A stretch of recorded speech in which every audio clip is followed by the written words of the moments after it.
Studio Dumra.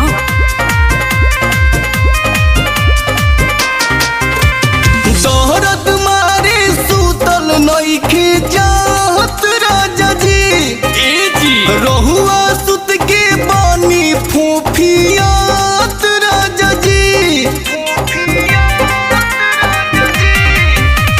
दौरत मारे सूतल नइखे जात राजा जी रहुआ सुत के बानी फूफियात राजा जी। उठ के कोमर के नीचे कोरी साड़ी ना डांड में हमारा चोर घुसल बा ए राजा जी झारी ना।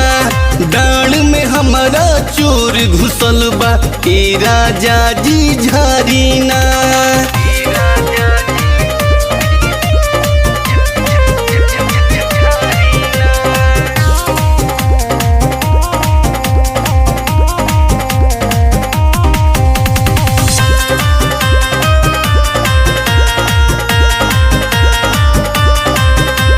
दिहिया बाटी को मजोरी बोलमुआ दर्द न हमसे सहाला हो।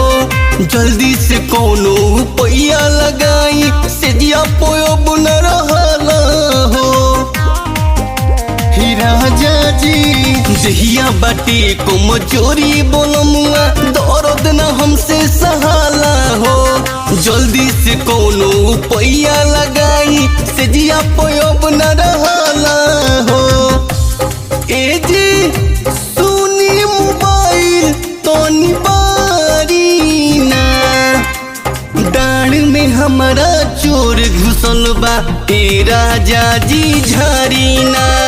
डांड में हमारा चोर घुसल बा ए राजा जी झारी ना।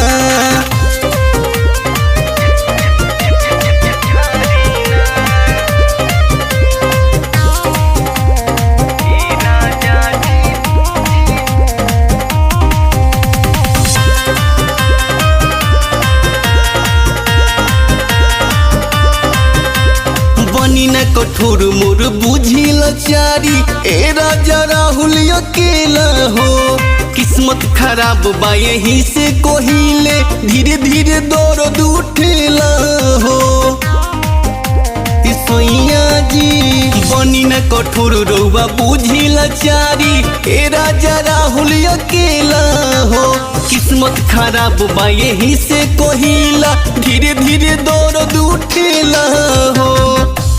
तानी ओखिया से अपना निहारी ना डांड में हमारा चोर घुसल बा ए राजा जी झारी ना।